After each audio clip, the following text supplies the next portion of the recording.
Okay, आवाज आ रही है? हाँ सर।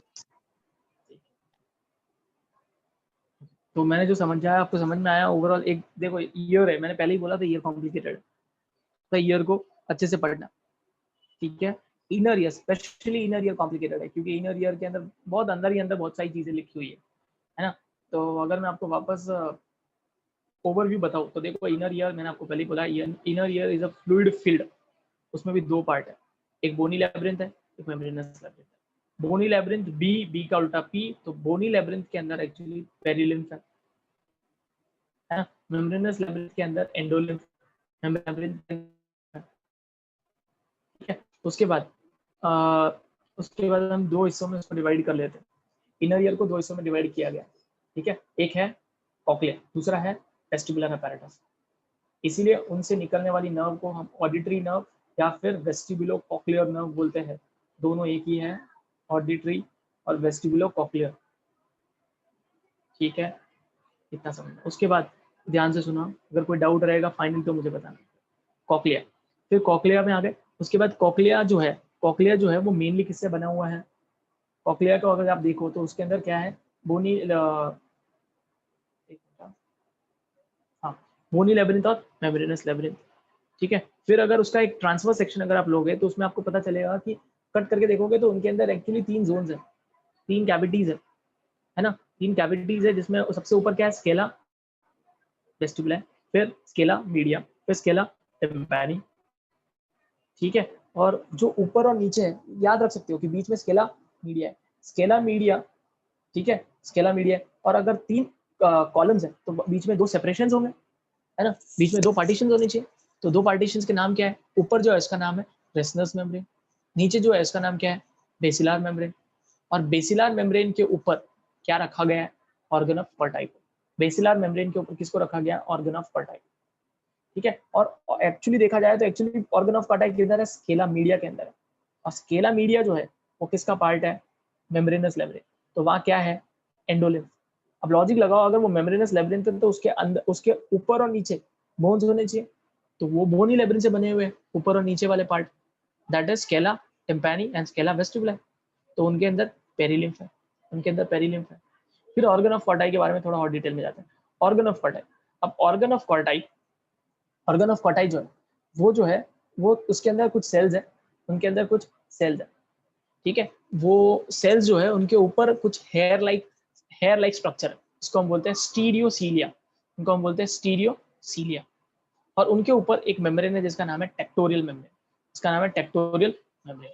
वो टेक्टोरियल मेम्ब्रेन के अंदर कुछ कॉन्फ़िगरेशनल चेंज होने की वजह से नर्व इंपल्स जनरेट होती है। बाकी की कहानी आपको पता है तो मैं वो बार बार नहीं बताऊंगा, ठीक है। इस तरह से हम सुन पाते हैं। ये हो गया हमारा ईयरिंग वाला पार्ट। अब आ जाते हैं हम इधर इस तरफ, वेस्टिबुलर apparatus। वेस्टिबुलर apparatus तीन चीजों से बना हुआ है, ठीक है, तीन चीजों से बना हुआ है, या फिर आप दो भी बोल सकते हो, सेमी सर्कुलर कनाल और यूट्रिकल एंड सैक्यूल, या यूट्रिकुलस सैक्यूलस, दोनों भी चलेगा, ठीक है। फिर उसके बाद सबसे पहले हम सेमी सर्कुलर कनाल्स की बात करते हैं। तो सेमी सर्कुलर कनाल तीनों जो है वो तीनों अलग अलग प्लेन में, तीनों अलग अलग प्लेन में, इसकी वजह से तीनों आपस में एक दूसरे से परपेंडिकुलर है। और उनके बेस पे, उनका बेस जो है वो थोड़ा डायलेटेड है, स्वोलन है, ठीक है, इसलिए उनको एम्पुला बोला जाता है। उनके अंदर एक स्पेशल सेंसरी सेल्स है, स्पेशल सेंसरी सेल है जिनका नाम है क्रिस्टे, जिनका नाम है क्रिस्टे, ठीक है। अब अगर वो सेंसरी सेल है तो कुछ तो सेंस करते होंगे, क्या सेंस करते हैं? बैलेंस को, बैलेंस को सेंस करते हैं। कौन सा बैलेंस? Dynamic balance. क्रिस्टे का काम है डायनामिक इक्विलिब्रियम को मेंटेन रखना, ठीक है। तो डायनामिक, जब आप बहुत ज्यादा मोशन में हो या कुछ समझो कि डायनामिक मोशन है, तो उस दौरान क्या होगा, इनके अंदर क्या होने वाला है, नर्व इंपल्स जनरेट होने वाला है, एक्शन पोटेंशियल जनरेट होगा, एंड फाइनली वो ब्रेन तक जाएगा, ब्रेन उसको मेंटेन करके रखेगा, ठीक है। ये हो गया सेमी सर्कुलर की कहानी। अच्छा, एक और चीज, सेमी सर्कुलर कनाल किसका पार्ट है? एंडो मेम्ब्रेनस लेब्रिंथ का। सेमी सर्कुलर कनाल किससे बना हुआ है? या फिर ऐसे याद रखो, पूरा वेस्टिबुलर apparatus ही किससे बना हुआ है? मेम्ब्रेनस लेब्रिंथ से, पूरा का पूरा मेम्ब्रेनस लेब्रिंथ से बना हुआ है। तो ऑब्वियसली उसके अंदर कौन सी फ्लूइड रहेगी? एंडोलिम्फ, उसके अंदर एंडोलिम्फ है, ठीक है। ये हो गया। उसके बाद हमारा दूसरा पोर्शन जो है वो क्या है? सेक्युलस और यूट्रिकुलस, ठीक है। अच्छा, इनके अंदर भी इनके अंदर भी कुछ सेंसरी सेल्स है, इनके अंदर भी कुछ सेंसरी सेल है जिनका नाम है मैक्यूला, जिनका नाम है मैक्यूला। ये भी सेंसरी सेल है, ये भी क्या सेंस करता है, बैलेंस को, बट कौन सा बैलेंस, स्टैटिक बैलेंस या फिर लीनियर बैलेंस, इसको सेंस करते हैं। और फिर वही क्या करेंगे, एक्शन पोटेंशियल जनरेट करेंगे एंड फाइनली ब्रेन तक भेजेंगे और बैलेंस मेंटेन रहेगा इस तरह से। समझ में आया पूरा ये? सर ओटोलिथ ऑर्गन क्या है? ओटोलिथ ऑर्गन, हाँ ओटोलिथ क्या है, वो जो क्रिस्टे है, सॉरी क्रिस्टे नहीं, मैक्यूला जो है जो कि सैक्यूलस और यूटिकल के अंदर, वहां पर भी सेंसरी सेल्स है। और वो सेंसरी सेल के वो sensory cell same to same कैसे बताया गया ऑर्गन ऑफ कॉटाई जैसे, मतलब उनके ऊपर भी क्या है, स्टीरियोसीलियास है, और स्टीरियोसीलियास के ऊपर वापस एक मेम्ब्रेन है, स्टीरियोसीलियास के ऊपर वापस एक मेम्ब्रेन है, इसका नाम है ओटोलिथिक मेम्ब्रेन, इसका नाम है ओटोलिथिक मेम्ब्रेन। ठीक है, उस ओटोलिथिक मेम्ब्रेन के अंदर कंटिन्यूअसली क्या सीक्रेट होता है, कुछ सब्सटेंस सीक्रेट होता है जिसका नाम है ओटोलिथ, जिसका नाम है ओटोलिथ और ओटोकोनिया। ठीक है, ठीक है, ये और ज्यादा डिटेल में जाता है बट अभी काम करनी है, बहुत सारी चीजें वापस में बोलो, हर चीज में एक्चुअली डिटेल में होता ही है, तो अभी के लिए इतना मोर देन इनफ। तो वहां पर भी एक मेम्ब्रेन है जिसका नाम है ओटोलिथिक मेम्ब्रेन। ठीक है, उनके अंदर कंटिन्यूअसली एक सब्सटेंस सीक्रेट होता है जिसका नाम है ओटोलिथ और ओटोकोनिया, दोनों एक ही है। ठीक है, और वो ओटोलिथ और ओटोकोनिया एक्चुअली किससे बना हुआ है, वो बना हुआ है CaCO3, यानी तो वहीं से समझ में आ जाता है पत्थर, कैल्शियम कार्बोनेट, बट साथ में थोड़ा बहुत प्रोटीन भी है। ठीक है, कंटिन्यूअसली वो ओटोलिथ और ओटोकोनिया सीक्रेट होता रहता है। समझ में आया? हाँ सर। ठीक है, तो ये पूरा का पूरा ईयर मैंने समझा दिया। किसी को कोई डाउट है तो बताओ यहाँ तक, फिर हम आगे बढ़ते हैं।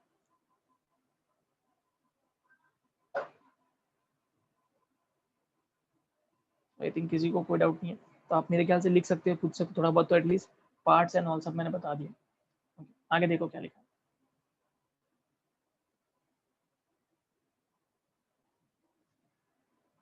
Disorders of the nervous system, क्या बात कर रहे हो, नर्वस सिस्टम के डिसऑर्डर्स भी दिए इन्होंने। अभी ये मैं जस्ट पढ़ रहा था, आपको पता है फाइनल ईयर में पार्किंसंस डिजीज मैं पढ़ रहा था, ये आप लोगों को भी थोड़ा सा दिया है, फाइनल ईयर में एक क्वेश्चन आता है पार्किंसंस डिजीज। ठीक है, चलो कोई, किसी को पता है, कभी सुना है पार्किंसंस डिजीज, कभी सुना है क्या? सुना तो है। तो इसके अलावा तो फिर अगर सुना है तो इसके साथ एक रिलेटेड एक नाम और है, वो भी सुना होगा, उसका नाम मतलब इससे जैसा ही है, थोड़ा थोड़ा, एकदम सेम तो नहीं है बट इससे जैसा ही है। अगर ये सुना होगा तो वो भी सुना होगा, बताओ उसका नाम।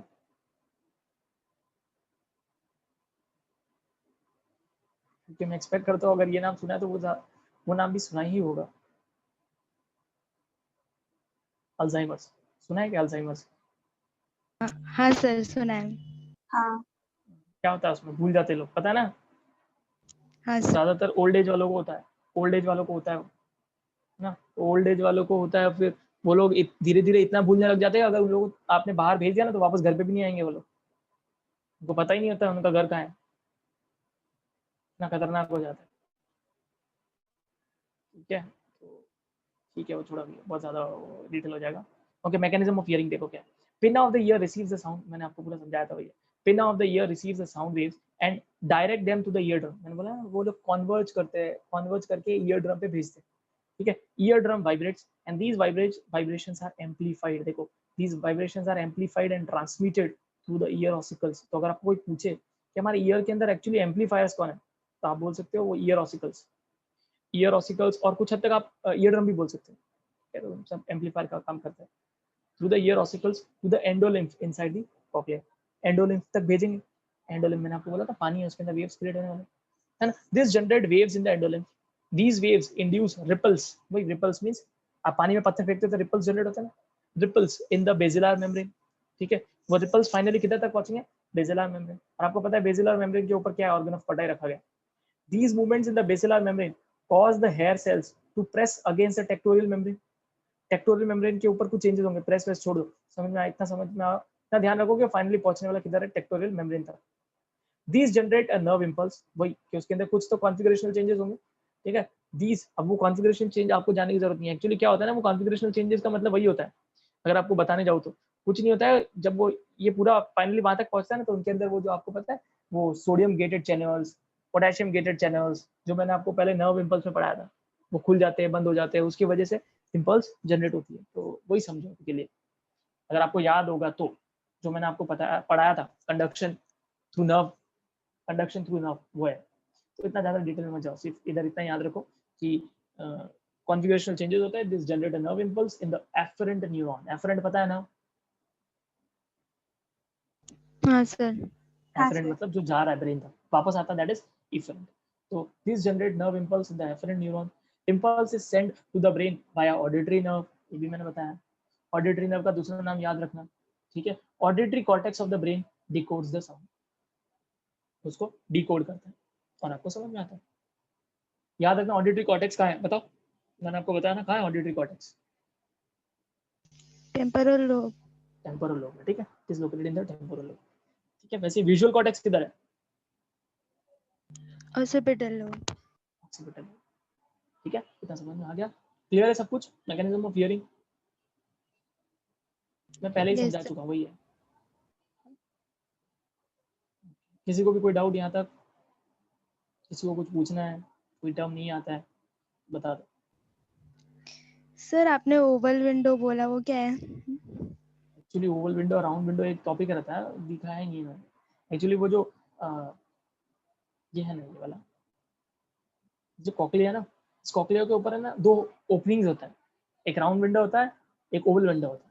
वो दिया ही नहीं। तो ओवल विंडो है ना, उसके ऊपर स्टेपीज जॉइंट है।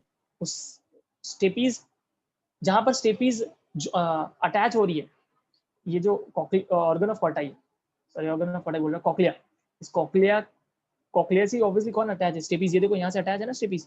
ये स्टेपीज जहां पर अटैच है ना, वहां पर एक विंडो जैसा कुछ है, that is known as oval window. नहीं दिया है तो जाने दो, मत मत कॉम्प्लिकेट करो ना, कोई मतलब नहीं। उसको ओवल विंडो बोलते हैं ना, ठीक है? वो सब जान दो, वो डिटेल होता है एक बार।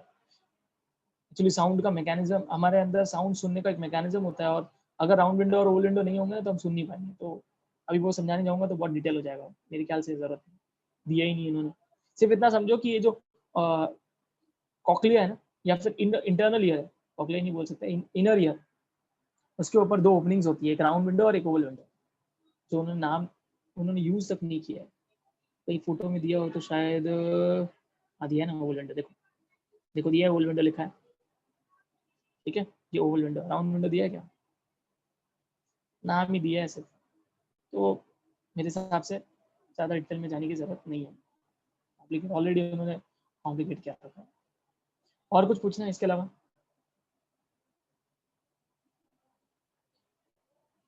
और फिर भी अगर आपको क्यूरियोसिटी है तो आप पहले इसके पिछले 12th स्टैंडर्ड की जो पुरानी बुक है ना, उसमें पढ़ो, उसमें भी अच्छा दिया है, इससे तो काफ़ी अच्छा दिया है, लिटरली इससे काफ़ी अच्छा दिया है। उसमें जितना सफिशिएंट है, जितना देना चाहिए, वो सब कुछ एकदम परफेक्ट वे में दिया है। इधर तो आड़ा टेढ़ा कुछ भी लिख, ऐसा लग रहा है कुछ भी जो मिला उसके अंदर ऐड कर दिया, ऐसा ही। तो आगे बढ़े, पार्किंसंस और अल्जाइमर रहेगा, अल्जाइमर दिया भी है कुछ, ठीक है? देखो पार्किंसंस मैं आपको बताता हूँ क्या होता है। पार्किंसंस तो मैंने जस्ट अभी पढ़ा है, जस्ट पढ़ ही रहा था। इसके अंदर ब्रेडिकाइनेसिया होता है। आपको पता है ब्रेडिकार्डिया क्या होता है?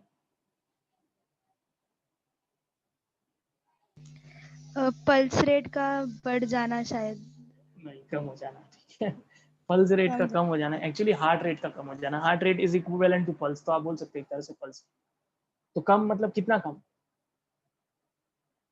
एक नंबर तो होगा, नॉर्मली कितना होता है? 72 पर मिनट हाँ ऐसा। बराबर, तो 72 पर मिनट है। तो कितना होगा तब आप ब्रेडिकार्डिया बोलोगे? 60।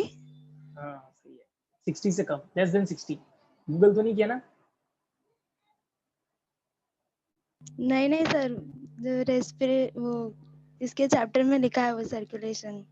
सर्कुलेशन ब्रेडिकार्डिया, इसका जो काउंटर पार्ट है, मतलब बढ़ जाना, is known as tachycardia, is known as tachycardia. In short मैं आपको बोल रहा हूँ, ब्रेडी और टेकी का मतलब समझो। ब्रेडी मीन्स कम, टेकी मीन्स ज्यादा, बहुत जगह यूज होता है। ब्रेडियपनिया, टेकिपनिया। ब्रेडियपनिया मीन्स कोई बहुत धीरे धीरे सांस ले रहा है। टेकिपनिया मतलब जब आप भागते हो, that is known as tachypnoea. बहुत तेज भाग रहे हो तो कैसे फटाफट फटाफट सांस लेते हो, या डर रहे हो, कहीं पे डर गए हो तो उसको टेकिपनिया बोलते हैं, that is known as tachypnoea. Tachypnoea means fast breathing, ठीक है। तो टेकी मींस फास्ट होता है, brady means slow. Bradykinesia, bradykinesia, kinesia means kinetic movement, motion. इस बीमारी के अंदर पार्किंसंस के अंदर क्या होता है, इंसान फास्ट नहीं चल पाता, एकदम धीरे चलता है और उसके सारे बॉडी के मसल्स जो होते हैं वो एकदम स्टिफ हो जाते हैं। अभी समझो कि अगर आप चल रहे हो और आपके बीच में एक पत्थर आ गया, ठीक है, तो आप आराम से उस पत्थर को क्रॉस करके चले जाओ, आराम से, कोई इसमें कोई बड़ी बात नहीं है। आप सोचोगे क्या बोल रहे हैं सर, कोई भी कर लेगा, बट एक्चुअली पार्किंसंस वाले नहीं कर सकते। पार्किंसन वाला बंदा अपने पैर को उठा के उस पत्थर को भी क्रॉस नहीं कर सकता, वो उससे टकरा के गिर ही जाएगा, क्योंकि मसल्स इतने ज्यादा स्टिफ है कि वो अपने बॉडी के मसल्स को थोड़ा बहुत भी कॉन्ट्रैक्ट नहीं कर सकता, तो उस पत्थर को भी क्रॉस नहीं कर सकता। इतना खतरनाक है पार्किंसंस डिजीज। और बॉडी एकदम स्लो हो जाती है, बॉडी के हर मूवमेंट्स एकदम स्लो हो जाते हैं, सब कुछ स्लो करने लगते हैं, that is known as Parkinson's disease. और इसकी जो मेन चीज है वो मैं बताता हूँ आपको, पहले पढ़ाने से पहले इसमें जो भी दिया रहेगा वो देखेंगे बाद में। एक्चुअली हमारे ब्रेन के अंदर एक पार्ट है that is known as basal ganglia. ज्यादा डिटेल हो गया तो बट फिर भी ध्यान रखो, ठीक है। बेसल गैंग्लिया करके एक पोर्शन होता है, किधर होता है आपको पता है, आपने लैटरल वेंट्रिकल पढ़ा था, याद है क्या, हाँ right and left ventricle, right and left lateral ventricles जो सेरिब्रम में थे, उसके बाद थर्ड वेंट्रिकल था, फोर्थ वेंट्रिकल था, और फिर फाइनली वो सेंट्रल कैनाल में जा रहा था। तो वो जो लेटरल वेंट्रिकल्स होते हैं ना, उसके जस्ट बाजू में ब्रेन में, आपको नहीं पढ़ाया गया, उसके जस्ट बाजू में एक पार्ट रहता है जिसको बोलते हैं बेसल गैंग्लिया। बेसल गैंग्लिया, उस बेसल गैंग्लिया के अंदर एक हार्मोन होता है, एक न्यूरोट्रांसमीटर्स होता है, ठीक है, इसका नाम है डोपामीन, इसका नाम है डोपामीन। इन इन पेशेंट के अंदर क्या होता है, पार्किंसंस के अंदर वो एरिया डिस्ट्रॉय हो जाता है।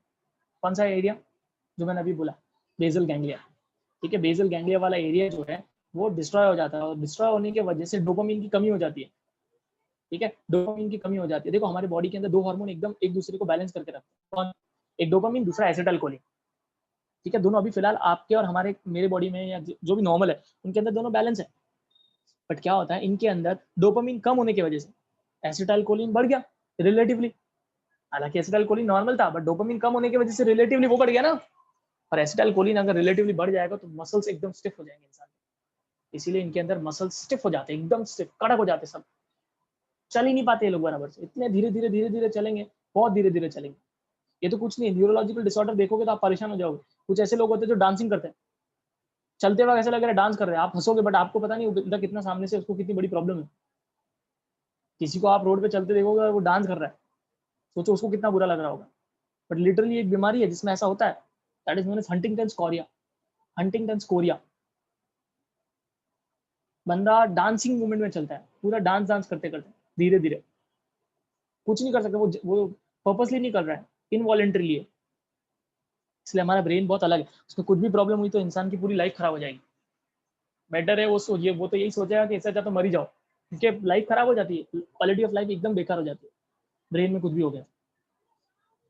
ओके, चलो अभी पढ़ते देखते इसमें क्या लिखा है उन्होंने। तो सबसे पहले साइकोलॉजिकल डिसऑर्डर्स दिया उन्होंने। साइकोलॉजिकल डिसऑर्डर मतलब anxiety and all, commonly called mental disorders are a wide range of conditions that affect the mood, thinking और behavior। ठीक है, हमारे मूड को अफेक्ट करेगा, थिंकिंग को या बिहेवियर को अफेक्ट करता है, ठीक है, इनको हम मेंटल डिसऑर्डर्स बोलते हैं।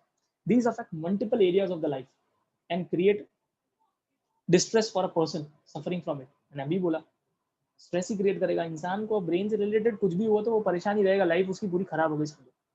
और उसमें one of the psychological disorder भी आता है, बट ये फिर भी ठीक किए जा सकते हैं साइकोथेरेपी देखें, ठीक है, क्योंकि इसमें कुछ ट्रॉमेटिक नहीं है, मतलब ब्रेन का कोई हिस्सा डैमेज नहीं हुआ है, ये इंसान का एक्चुअली साइकोलॉजिकल है, मतलब वो सामने वाला सोच रहा ही अलग है, सोचता ही ज्यादा है, इसकी वजह से होता है, तो उसको ठीक किया जा सकता है दवाई एंड ऑल देख। Some of the major categories of the psychological disorder are intellectual disability, जिसको मेंटल रिटार्डेशन बोलते हैं, ठीक है। मेंटल रिटार्डेशन मतलब तो वही पागल इंसान, एक तरह से आप बोल सकते हो, जिसको कुछ खास समझ में नहीं आ रहा है, कुछ भी बोलता है ऐसा एंड ऑल, ठीक है, that is mental retardation. Autism spectrum disorder, ठीक है। बाइपोलर डिसऑर्डर, बाइपोलर का मतलब होता है जिसके अंदर कभी एकदम एक्साइटेड हो जाएगा, कभी एकदम डिप्रेस, इसीलिए नाम भी उसका बाइपोलर है, दो पोल्स के बीच में हमेशा रहता है इंसान, कभी एकदम जबरदस्त एक्साइटेड, कभी एकदम डिप्रेस्ड, बाइपोलर डिसऑर्डर। डिप्रेशन सुना ही होगा आपने, एंजाइटी डिसऑर्डर, है ना, ADHD that is attention deficit hyper activity disorder, कुछ नहीं है, आप ज़्यादा डिटेल में मत जाना क्या होता है, सिर्फ इतना याद रखो कि ये सब साइकोलॉजिकल डिसऑर्डर के नाम है और कुछ, एंड स्ट्रेस रिलेटेड डिसऑर्डर्स, ठीक है, कुछ नहीं साइकोलॉजिकल डिसऑर्डर्स के नाम, ठीक है। इन शॉर्ट में अगर आपको पूछोगे इसमें क्या होता है, इसमें सब में एक ही चीज़ होती है, इंसान एकदम चुपचाप बैठा रहता है एक जगह पर, कुछ करने का मन नहीं करेगा, ठीक है, ऐसी सब चीज़ें होती है साइकोलॉजिकल डिसऑर्डर में आता है, ज़्यादा स्ट्रेस की वजह से होता है, ठीक है, या फिर इंसान कभी कभी कंटिन्यूसली, कोई इंसान बीमार है, कंटिन्यूस लाइफ में कुछ ना कुछ चलते ही रह रहा है, इसकी वजह से भी हो सकता है। ज़्यादातर जो न्यूरोलॉजिकल पेशेंट होते हैं वो डिप्रेस्ड ही होते हैं, क्योंकि उनकी लाइफ में अगर आप ही सोचो, किसी बंदे के अंदर अगर हंटिंगटन कोरिया हो गया किसी को, वो चलते वक्त अगर डांस जैसा होगा तो उसको तो कैसा बुरा लगेगा ना, लोग हंसेंगे, छोड़ो, बट खुद को उसकी लाइफ तो खराब हो गई ना, तो वो तो सोचेगा, और उसकी वजह से उसके अंदर साइकोलॉजिकल सिम्टम्स भी आने लगे। कोई भी चीज़, कोई भी फॉर्म में अगर इंसान परेशान रहता है तो उसके अंदर, और हर एक इंसान का कभी ना कभी लाइफ में साइकोलॉजिकल डिसऑर्डर आता ही है, ठीक है, ज़रूरी नहीं है न्यूरोलॉजिकल ही है, साइकोलॉजिकल डिसऑर्डर हर एक की लाइफ में कभी ना कभार आता है, ठीक है, समझ में आ गया इतना, ये सब साइकोलॉजिकल डिसऑर्डर के नाम है। अटेंशन डेफिसिट, आप नाम से ही पता चलता है, ज़्यादा देर तक ध्यान नहीं रख पाएगा कोई भी चीज़ में, अटेंशन ही खराब, जैसे मैं पढ़ा रहा हूँ, ध्यान ही नहीं रहेगा सामने वाले, ठीक है, तो नॉर्मली भी होता है, बट नॉर्मली हो रहा है, that is not attention deficit hyper activity disorder, ठीक है, साइकोलॉजिकल डिसऑर्डर्स सिर्फ नाम ही है। Yes sir. इन सब बीमारीज में क्या होता है, हमारे बॉडी के अंदर कोई ना कोई ट्रांसमीटर्स कम ज्यादा हो जाते हैं, जैसे बहुत सारे न्यूरो ट्रांसमीटर है, डोपामीन, एसिटिलकोलिन, सेरोटोनिन, ये सब अलग अलग केमिकल है जो हमारे ब्रेन में होते हैं, कुछ कम ज्यादा होने की वजह से ये सब होता रहता है, साइकोलॉजिकल डिसऑर्डर, ठीक है। चलो, Parkinson's disease, degeneration of dopamine, देखो मैंने बोला ना, degeneration of dopamine producing neurons in the CNS, और डोपामिन प्रोड्यूस करने वाला एरिया कौन है, बेसल गैंग्लिया, ठीक है, तो वहां डोपामिन बनता है, वो एरिया ही खराब हो जाएगा, तो degeneration of the dopamine producing a neurons in the CNS causes Parkinson's disease. Symptoms develop gradually over the years. कोई छोटे लोगों में नहीं होता है, ज्यादातर 70-60s के बाद ही दिखता है ये ज्यादा, ठीक है। Symptoms are tremors. Tremors मतलब आपको पता ही होगा, involuntary movement of the hand, या कोई भी बॉडी का अच्छा ऐसे ही अपने आप से मूवमेंट हो रहा है, that is known as tremors. That is known as tremors. सामने वाला रोकने की कोशिश कर रहा है फिर भी रुकता नहीं, या वो कर नहीं रहा है फिर भी, जैसे आप ठंडी में कांपते लोग, वही समझ सकते हो, वो एक तरह का ट्रेमर्स है, ठीक है, that is known as tremors. Stiffness, मैंने आपको बोला पूरी बॉडी स्टिफ हो जाती है बिकॉज ऑफ एसिटाइलकोलिन।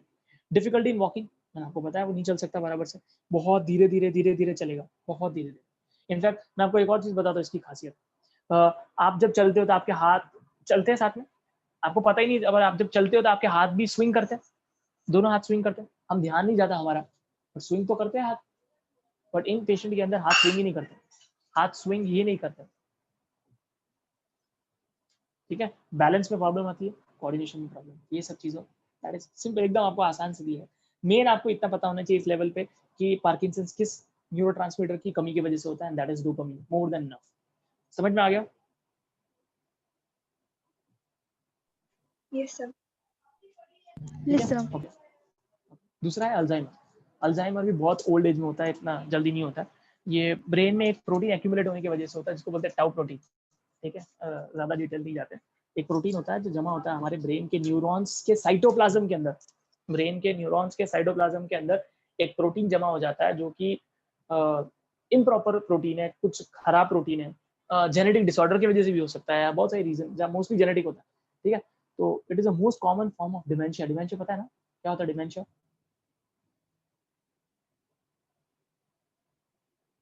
किसी को पता है? ढूंढना मत, पता है तो बताओ। भूलना, भूलने की बीमारी को बोलते हैं डिमेंशिया, डिमेंशिया, अमनेजिया, ये सब, ठीक है, that is known as, it is the most common form of dementia, सबसे ज्यादा कॉमन है, जिसमें ज्यादा ये वो बीमारी जिसमें सबसे ज्यादा इंसान भूलता है।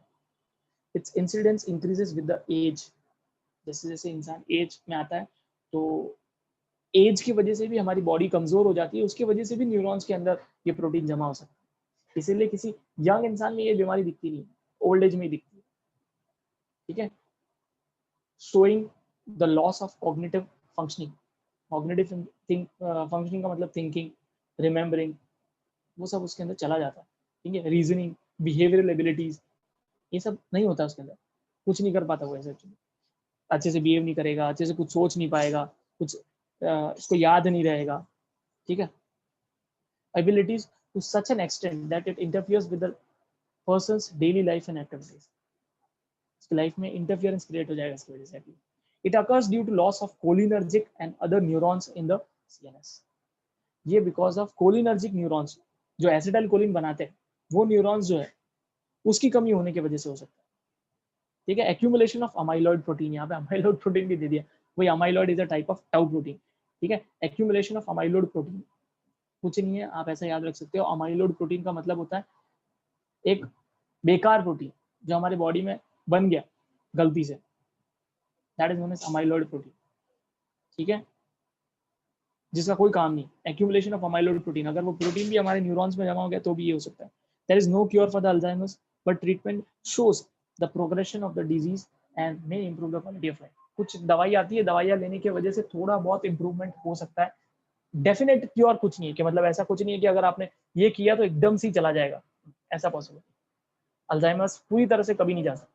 और वैसे भी क्या करेगा इंसान, वैसे भी इंसान काफी एज में आ चुका होता है, अराउंड 80 ईयर्स के आसपास या 75 के बाद दिखता है Alzheimer's.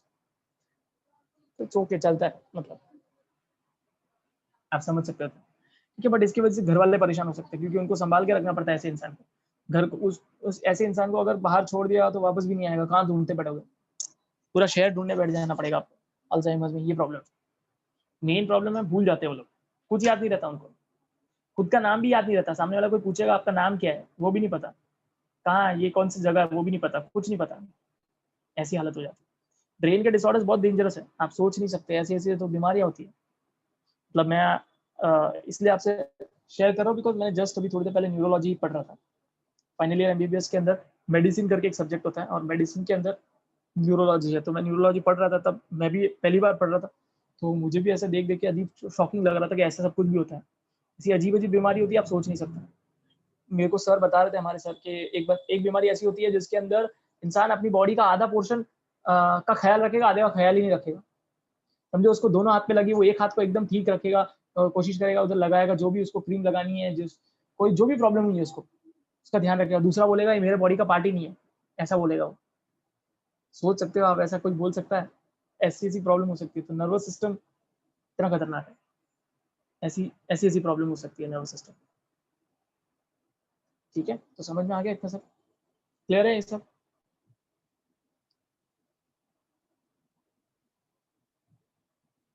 Yes sir. Yes sir.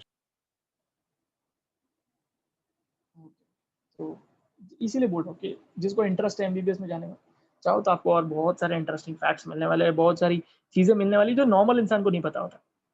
Normal इंसान को बिल्कुल भी नहीं पता होगा सब चीजें. ये सब डॉक्टर्स को ही पता हो सकता है, ज्यादातर मेडिकोज को ही पता हो सकता है. नॉन मेडिको को तो इम्पॉसिबल ही सब जानना. यही सब चीजें पढ़ के इंटरेस्ट डेवलप हो सकता है. तो थोड़ा पढ़ो तो आपको और ज़्यादा अच्छे से पढ़ने मिलेगा और क्या चीज़ें होती है हमारी ह्यूमन बॉडीज़ में, और उनके प्रॉब्लम्स होने की वजह से क्या क्या हो सकता है. तो यहाँ पर आपका ये कंट्रोल वाला पार्ट खत्म होता है, अभी केमिकल कोऑर्डिनेशन स्टार्ट है. तो आपका टेस्ट है इसका, तो कोई डाउट है, कुछ रह गया तो बताओ. और सर वो स्टार्टिंग वाला पार्ट, वो नर्वस सिस्टम लोअर एनिमल्स का, बाप रे, वो वो तो छोड़ दिया था. हाँ वो छोड़ दिया था मैंने. मेरे को वो ढूंढना पड़ेगा क्योंकि लोअर एनिमल्स के बारे में मुझे भी नहीं पता है. तो रुको, वो एक काम करता हूँ, पर टेस्ट में वो फिलहाल रखने के लिए मैं मना कर दूंगा. और मेरे को ढूंढना पड़ेगा एक्चुअली, लिटरली मेरे को लोअर एनिमल्स के बारे में लिटरली नहीं पता, उनके नर्वस सिस्टम में क्या क्या होता है. तो जब स्टार्ट किया था तभी मेरा दिमाग खराब हो गया था, ये सब क्या दिया है इन्होंने, क्योंकि ना तो मैंने कभी पढ़ाया है ना मैं खुद पढ़ा हूँ कभी. तो लोअर एनिमल्स के बारे में इसका लेक्चर रख के देखते हैं एक बार. ठीक है, मैं मना कर दूंगा इसको रखने के लिए.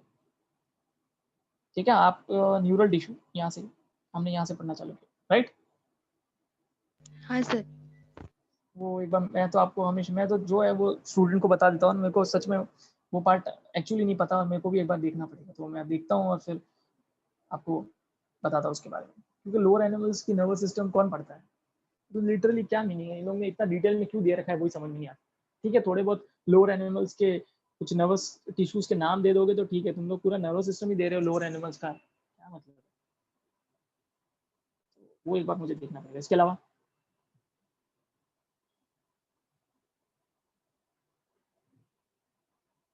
कोई और डाउट? आई ईयर क्लियर है? Yes sir. Yes sir. Okay, तो अभी हमारा चालू होने वाला केमिकल कोऑर्डिनेशन, देखते हैं ये कितना बड़ा है।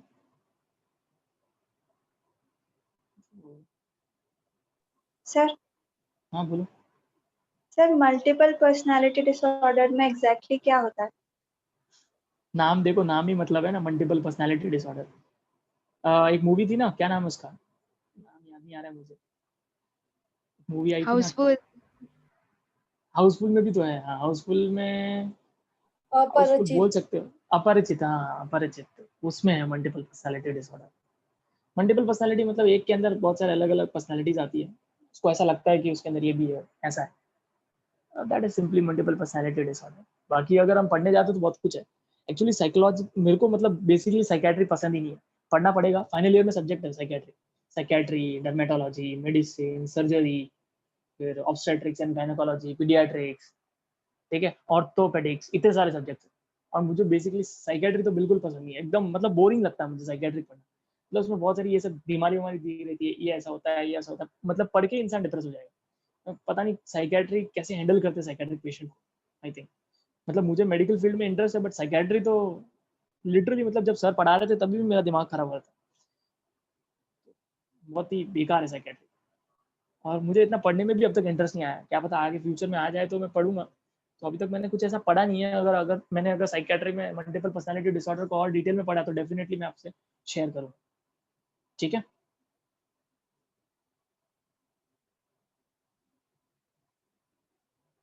किसका डाउट था, ठीक है ना इतना सा?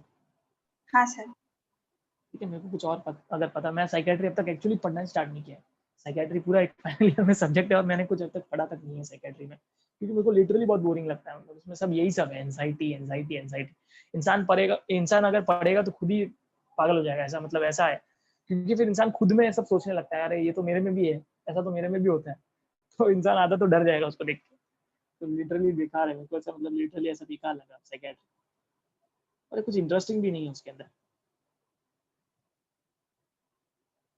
चलो, ओके, इसको सिर्फ स्टार्टिंग का एक इतना सा कर लेते हैं, केमिकल कोऑर्डिनेशन। केमिकल कोऑर्डिनेशन, तो नर्वस सिस्टम हमारे के अंदर है। अभी ये जो पढ़ने वाले हैं ये केमिकल से रिलेटेड हो। केमिकल कोऑर्डिनेशन मतलब हार्मोन से रिलेटेड, सब कुछ हार्मोन से रिलेटेड, ठीक है। तो नर्वस सिस्टम जो है वो कब काम आती है, जब कभी भी कोई फास्ट एक्शन करना है तब नर्वस सिस्टम काम आती है। केमिकल कोऑर्डिनेशन तब काम आता है जब कोई भी चीज स्लो है, स्लो करनी है। एक्चुअली इनके थ्रू जो भी की जाए, इनके थ्रू केमिकल कोऑर्डिनेशन के थ्रू जो भी प्रोसेस होता है वो सब कुछ लिटरल स्लो होता है as compare to nervous system, as compare to nervous system, ठीक है। एक्चुअली इसके अंदर आप सब कुछ हार्मोन ही पढ़ने वाले हो। The cells and the organism communicate with each other through chemical signals. Obviously हमारे बॉडी के अंदर जो सेल्स है एक दूसरे से कॉन्टैक्ट, एक दूसरे से कम्युनिकेट कर पाते हैं। ऑब्वियसली हम तो एक दूसरे से बात कर सकते हैं, बट सेल थोड़ी एक दूसरे से बात कर सकते हैं, ठीक है। तो वो एक दूसरे से कम्युनिकेट करते हैं with the help of chemical signals, या फिर बोल सकते हो हार्मोन्स, या फिर आप नर्वस सिस्टम में बोल सकते हैं न्यूरो, है ना। देखा था ना आपने, एक न्यूरॉन से दूसरे न्यूरॉन, एक न्यूरॉन दूसरे न्यूरॉन से कैसे कम्युनिकेट करता है, with the help of neurotransmitter, जो कि एक केमिकल ही तो है। वो केमिकल सिग्नल से एक दूसरे से कम्युनिकेट करते हैं। They are broadly of 4 types. ये भी पहली बार नया नया इंट्रोड्यूस किया गया। अब देखो, ये केमिकल सिग्नल भी टोटल 4 टाइप के। एक है ऑटोक्राइन। अब ऑटोक्राइन देखो क्या है, सेल्स, और नेम ही ऑटो, ऑटो मीन्स क्या होता है, सेल्फ, है ना। और क्राइन मीन्स हार्मोन सिक्रेटिंग, ठीक है। तो cells release secretion to stimulate itself. मतलब ये ऐसे सेल्स होते हैं जो जो भी हार्मोन रिलीज करेंगे ना, वो हार्मोन खुद पे एक्ट होने वाला है। मतलब किसी, अगर आप सोच रहे हो कि ये मैसेज किसी दूसरे सेल तक मुझे पहुंचाना है, तो ये ऑटोक्राइन का काम नहीं है। ऑटोक्राइन नहीं कर सके ये काम। ऑटोक्राइन ये काम कर ही नहीं सकता। ऑटोक्राइन सिर्फ खुद को ही स्टिमुलेट कर सकता है। सिक्रेशन होगा उससे खुद ही स्टिमुलेट होगा। ना तो वो बाजू वाले को स्टिमुलेट कर सकता है, ना किसी दूर वाले, ऑब्वियसली बाजू वाले को नहीं स्टिमुलेट कर सकता, तो दूसरे दूर की तो बात ही नहीं। तो ऐसे जो भी होते हैं, ऐसे जो हार्मोन्स, ऐसे सेल्स, या फिर आप बोल सकते हो ऐसा प्रोसेस जिसके अंदर सेल जो है वो कुछ केमिकल्स रिलीज करता है और उससे वो खुद ही स्टिमुलेट होता है। इस टाइप के केमिकल सिग्नल्स आप बोल सकते हो ऑटोक्राइन, ऑटोक्राइन, ठीक है। एग्जाम्पल दिया नहीं, देना चाहिए था, मुझे भी एग्जैक्टली याद नहीं है कौन सा एग्जाम्पल क्या है। पैराक्राइन, पैरा नाम से पता चलता है, para means surrounding, para means surrounding. Cells releasing, cells release secretion to stimulate neighbouring cells. ये अपने आजू बाजू वाले सेल्स को स्टिमुलेट कर सकता है, ये अपने आजू बाजू वाले सेल्स को स्टिमुलेट कर सकता है। जैसे इसका मैं ऐसा बोल तो नहीं सकता कि पैराक्राइन है, बट एक तरह से पैराक्राइन टाइप है। हमारे बॉडी में जब कभी भी वायरल इन्फेक्शन होता है ना, देखो इंटरेस्टिंग है एक और, हमारे बॉडी में जब कभी वायरल इन्फेक्शन होता है तो जिस सेल में वायरल इन्फेक्शन हुआ है, ध्यान से सुनना, जहाँ पर देखो वायरस कोई ना कोई तो सेल को अफेक्ट करेगा इतने सारे सेल्स में से, तो अगर बहुत सारे ग्रुप ऑफ सेल्स उसमें से एक सेल को उसने इन्फेक्ट कर दिया, पता है हमारे सेल के पास एक खास प्रॉपर्टी है, वो सेल्स तुरंत कुछ केमिकल रिलीज करने वाला है, हार्मोन नहीं है, कुछ केमिकल रिलीज करेगा जिसकी वजह से उस केमिकल से बाकी सारे सेल को ये पता चल जाएगा कि कोई तो बाहर से आया है जो हमें हार्म कर सकता है, तो वो लोग प्रोटेक्शन के लिए रेडी रहते हैं, मतलब वो लोग इस चीज के लिए रेडी रहते हैं, अपने आप को प्रोटेक्ट करने की पूरी कोशिश करते हैं, ठीक है। वो उस तरह से यहाँ पर भी सर ऐसे इंटरफेरॉन केमिकल ना? हाँ बराबर है, इंटरफेरॉन सही बोल रहा है, alpha interferon, gamma interferon, beta interferon, virus infecting cells जो होते हैं वो यही रिलीज करते हैं इंटरफेरॉन्स। आपने पढ़ा है क्या भाई? सर ह्यूमन एंथन डिसीज में लिखा है। हाँ बराबर, नहीं लिखा होगा ऑब्वियसली। तो सेम वैसे ही कुछ यहाँ पर भी दिया है कि एक सेल है, बट यहाँ हार्मोन की बात चल रही है, ठीक है। सेल है वो कुछ केमिकल रिलीज कर रहा है या हार्मोन रिलीज करता है, उसकी वजह से आजू बाजू के सारे सेल्स स्टिमुलेट होते हैं। एंडोक्राइन का मतलब है जो डिस्टेंट सेल्स को स्टिमुलेट कर सकता है, जो डिस्टेंट सेल, जैसे आप देख सकते हो हमारे बॉडी के अंदर जो केमिकल्स है वो रिलीज होता है किधर से, हाइपोथैलेमस से पिट्यूटरी ग्लैंड, तो पिट्यूटरी ग्लैंड से जो सीक्रेट होता है वो अपने अपने अलग अलग ऑर्गन को स्टिमुलेट करता है। तो कहाँ तो रिलीज हुआ, पिट्यूटरी ब्रेन में, और अभी समझो अगर उसको थायराइड हार्मोन के पास जाना है, तो थायराइड ग्लैंड के पास जाना है, तो थायराइड ग्लैंड तो नेक में, इतना दूर यहाँ ट्रेवल करके यहाँ पर भी एक्ट कर सकता है, ऐसे को बोलते हैं endocrine, that is known as endocrine. और फेरो हार्मोन्स ये लोअर एनिमल्स में होते हैं। फेरो हार्मोन्स क्या लिखा है, organs release secretion to stimulate other organisms, हाँ मैंने बोला ना अदर ऑर्गेनिज्म को स्टिमुलेट करना, ये हमारे अंदर नहीं होता ऑब्वियसली, हम ऐसे कोई सिक्रीशन रिलीज करके किसी ऑर्गेनिज्म को स्टिमुलेट नहीं कर सकते, ठीक है। इसके लिए इंसान को काफी मेहनत करनी पड़ती है, आपको पता ही होगा, ये एक तरह से हो गया, बॉयज को, किसी बॉय को अगर गर्ल को इंप्रेस करना है तो उसको काफी चीजें करनी पड़ेगी, ऐसा कोई केमिकल नहीं आता जिससे वो इंप्रेस कर सकते, ठीक है। हालांकि एडवर्टाइजमेंट में ऐसा सब कुछ ज्यादा रहता है, बट ये सब पॉसिबल नहीं है, बट ये लोअर ऑर्गेनिजम्स में पॉसिबल है। लोअर ऑर्गेनिजम्स कुछ ऐसे केमिकल रिलीज करते हैं जिससे वो दूसरे अपने दूसरे पार्टनर को स्टिमुलेट कर सकता है, ठीक है। organs release secretions stimulate other organisms that they are known as pheromones, ठीक है। ये हमारे अंदर नहीं है literally. Higher animals have a complex body organisation, I think lecture रुक जाएगा तो कोई बात नहीं, आपको ज्वाइन नहीं करना है वापस। ओके देखो क्या लिखा है, higher animals have a complex body organisation, due to this in addition to the nervous coordination there is a need of chemical coordination. Chemical coordination is carried out by the secretions of ductless gland, और आप सबको पता होगा ductless gland कौन है,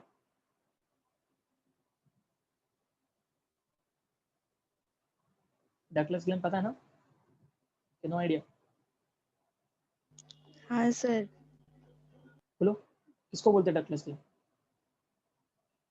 endocrine है endocrine ना, glands. Endocrine, क्योंकि हमारी बॉडी में दो टाइप के ग्लैंड्स है, एक एंडोक्राइन और एक एक्सोक्राइन है।